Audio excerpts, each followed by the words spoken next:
ইরানে আগের বারের চেয়ে আরও বড় পরিসরে হামলার হুমকি দিয়েছেন যুক্তরাষ্ট্রের প্রেসিডেন্ট ডোনাল্ড ট্রাম্প। বিশাল একটি যুদ্ধজাহাজের বহর এগিয়ে যাচ্ছে ইরানের দিকে।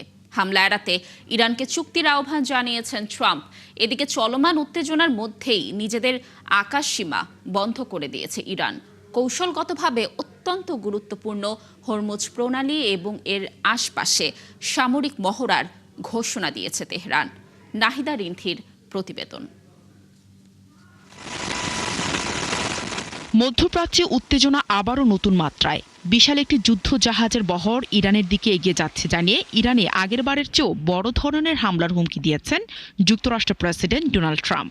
সামাজিক যোগাযোগ মাধ্যম ট্রুথ সোশ্যালে তিনি জানান, ইরান যদি হামলা এড়াতে চায় তবে যুক্তরাষ্ট্রের সঙ্গে চুক্তি করতে হবে যেন কোনো ধরনের পারমাণবিক অস্ত্র তৈরি করবে না তেহরান।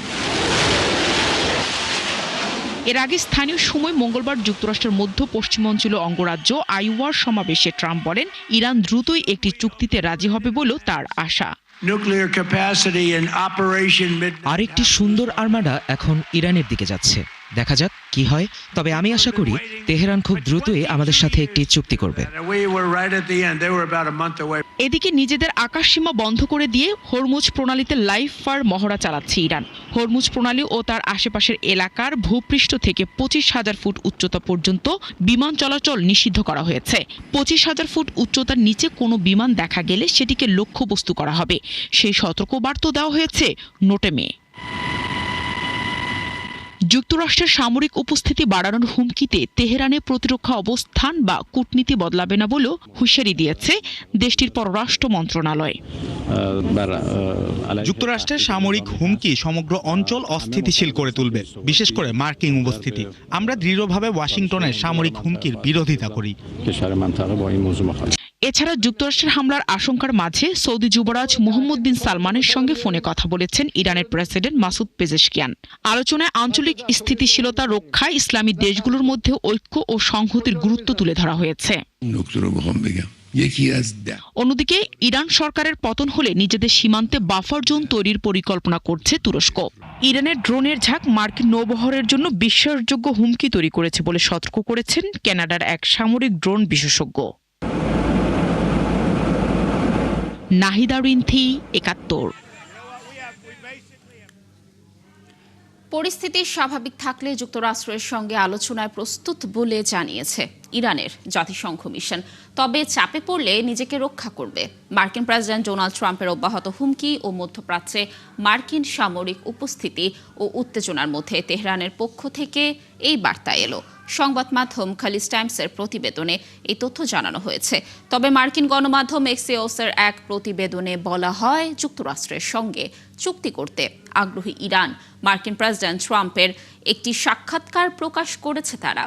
সেখানে ইরানের পরিস্থিতি নিয়ে কথা বলেছেন ট্রাম্প। ইরান যুক্তরাষ্ট্র কূটনৈতিক টানাপোড়েন তুঙ্গে। এরই মধ্যে মার্কিন বিমানবাহী রণতরী মধ্যপ্রাচ্যে এসে পৌঁছেছে। মার্কিন বাহিনী সামরিক মহড়াও শুরু করেছে। মধ্যপ্রাচ্যের বেশ কয়েকটি গণমাধ্যম বলছে, চলতি সপ্তাহেই ইরানে হামলার প্রস্তুতি নিচ্ছে যুক্তরাষ্ট্র। যুক্তরাষ্ট্রের সম্ভাব্য হামলা নিয়ে উদ্বেগ বাড়তে থাকায় আল্লাহই যথেষ্ট শিরোনামে বুধবার ৮ মিনিটের একটি ভিডিও প্রকাশ করেছে ইরানের সর্বোচ্চ নেতা আয়াতুল্লাহ আলী খামেনির কার্যালয়। ভিডিওটিতে বিভিন্ন সময়ে দেয়া খামেনির নানা ভাষণের অংশ সংকলন করা হয়েছে। সেখানে তিনি জনগণকে ভয় না পাওয়ার আহ্বান জানিয়ে বলেন, আতঙ্কিত হওয়ার কোনো প্রয়োজন নেই। এদিকে যুক্তরাষ্ট্রের সঙ্গে উত্তেজনা বৃদ্ধির মধ্যেই সমুদ্রের নিচে থাকা ক্ষেপণাস্ত্র টানেলের একটি নেটওয়ার্ক উন্মোচন করেছে ইরান। তেহরানের দাবি, এসব টানেলে শত শত দূরপাল্লার ক্রুজ ক্ষেপণাস্ত্র মজুত রয়েছে। ইরানের ওপর কোনো হামলা হলে হরমুজ প্রণালী নিরাপদ থাকবে না বলেও সতর্ক করেছে দেশটি। গাজার শাসনভার একটি ফিলিস্তিনি টেকনোক্র্যাটিক কমিটির কাছে হস্তান্তর করতে প্রস্তুত বলে জানিয়েছে হামাস। তবে একই সঙ্গে আগামী কয়েকদিনের মধ্যেই রাফা সীমান্ত ক্রসিং পুনরায় খুলে দেওয়ার উপর জোর দিয়েছে তারা। হামাসের মুখপাত্র হাজেম কাশেম জানিয়েছে গাজার সব খাতে শাসনভার টেকনোক্র্যাটিক কমিটির কাছে সম্পূর্ণভাবে হস্তান্তরের তদারকির জন্য প্রয়োজনীয় কমিটিগুলো গঠন করা হয়েছে, আর তাই তারা শাসনভার হস্তান্তর করতে প্রস্তুত। তবে তিনি বলেন রাফা ক্রসিং উভয় দিকেই খুলে দিতে হবে এবং ইসরায়েল চুক্তি মোতাবেক হামাস ইসরায়েলের শেষ জিম্মি রানগিভিলির মরদেহ হস্তান্তর করে। কাশেম বলেন প্রথম ধাপে যা যা করার প্রয়োজন ছিল হামাস সবই করেছে এবং দ্বিতীয় ধাপের সব পথে প্রবেশ করতে প্রস্তুত।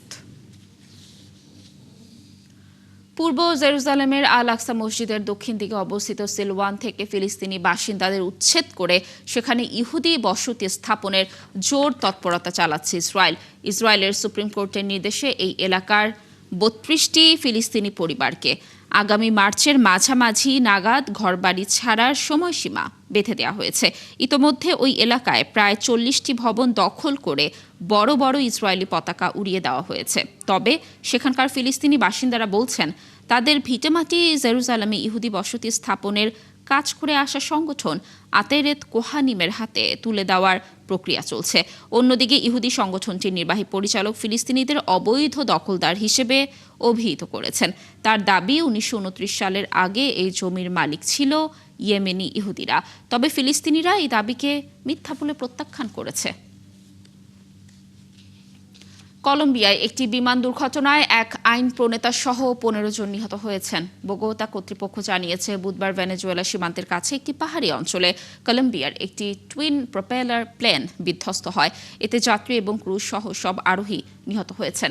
কলম্বিয়ার রাষ্ট্রীয় বিমান সংস্থা সাতেনা জানায় কলম্বিয়ার সীমান্ত শহর কুকুটা থেকে প্লেনটি উড্ডয়ন করে এবং দুপুরের দিকে ওখানে অবতরণের কিছুক্ষণ আগে ট্রাফিক নিয়ন্ত্রণের সঙ্গে যোগাযোগ বিচ্ছিন্ন হয়ে যায়। দুর্ঘটনার কারণ তাৎক্ষণিকভাবে জানা যায়নি বলেও জানায় তারা।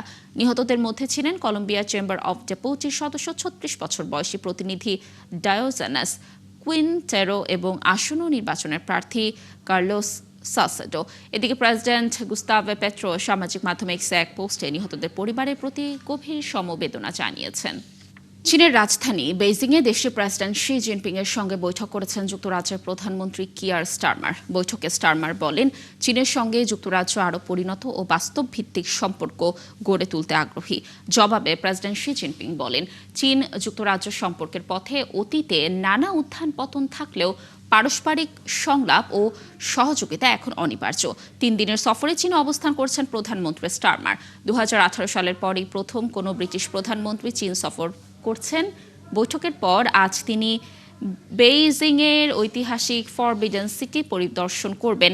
পাশাপাশি চীনের প্রধানমন্ত্রী লি চিয়াংয়ের উপস্থিতিতে একাধিকবার দ্বিপাক্ষিক চুক্তি স্বাক্ষরের সাক্ষী থাকার কথা রয়েছে তার।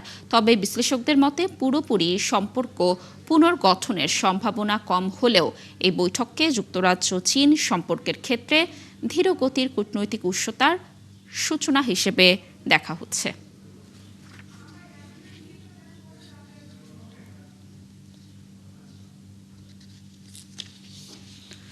ভারতের পশ্চিমবঙ্গ রাজ্যে মারাত্মক নিপা ভাইরাসের প্রাদুর্ভাব দেখা দিয়েছে। এতে পুরো অঞ্চলে উদ্বেগ ও আতঙ্ক ছড়িয়ে পড়েছে। পরিস্থিতি মোকাবেলায় এশিয়ার কয়েকটি দেশের বিমানবন্দরে উচ্চ সতর্কতা ও যাত্রীদের কঠোর স্ক্রিনিং ব্যবস্থা নেওয়া হয়েছে। শারমিন স্বপ্নার প্রতিবেদন। ভারতে ছড়িয়ে পড়া নিপাহ ভাইরাসে এশিয়ায় উদ্বেগ ও আতঙ্ক দেখা দিয়েছে।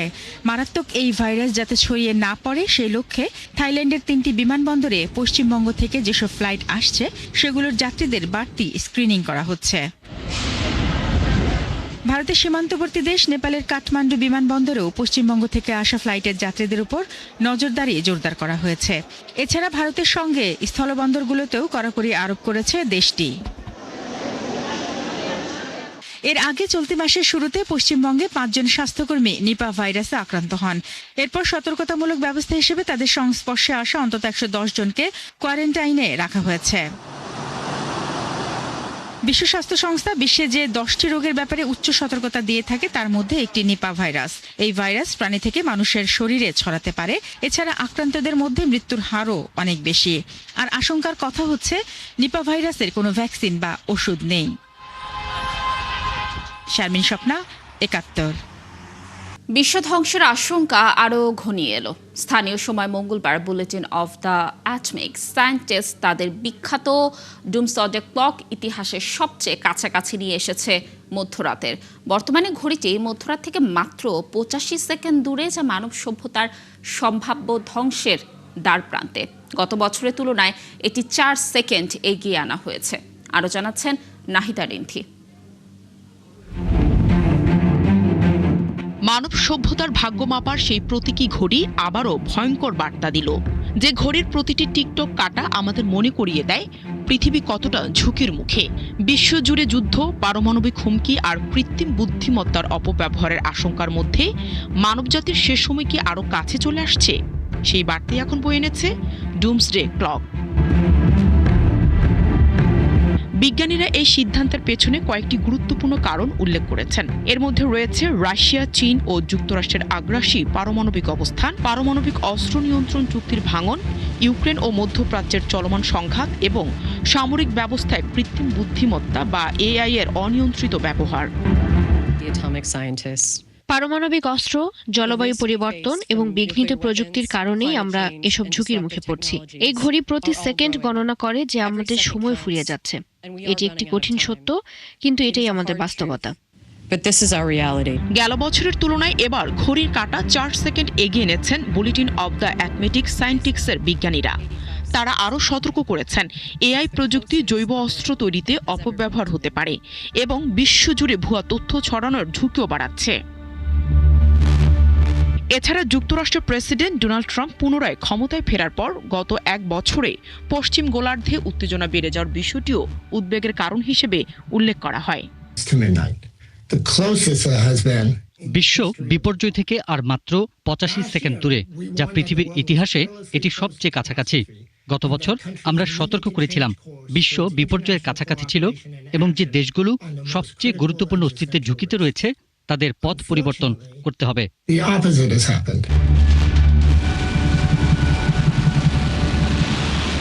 1947 সালে দ্বিতীয় যুদ্ধের প্রেক্ষাপটে এই ডুমসডে ক্লক তৈরি করা হয়, যাতে করে মানুষ বুঝতে পারে পৃথিবী ধ্বংসের পথে আমরা কতটা এগিয়ে যাচ্ছি। সাধারণত মানুষকে সেই সতর্ক বার্তা দেওয়াই ছিল এই ঘড়ি তৈরির মূল উদ্দেশ্য। গত 4 বছরের মধ্যে এটি তৃতীয়বারের মতো মধ্যরাতের আরও কাছাকাছি আনা হলো। নাহিদা রিন্থি, 71। দর্শক, এই ছিল এখনকার আয়োজনে। বিশ্বের আরও নতুন কিছু খবর ও বিশ্লেষণ নিয়ে আগামীকাল সকাল 9:30টায় আবারও হাজির হবে বিশ্বযোগ। চোখ রাখুন 71 ফেসবুক পেজ এবং সাবস্ক্রাইব করুন 71 ইউটিউব চ্যানেল। 71-এর সাথেই থাকুন।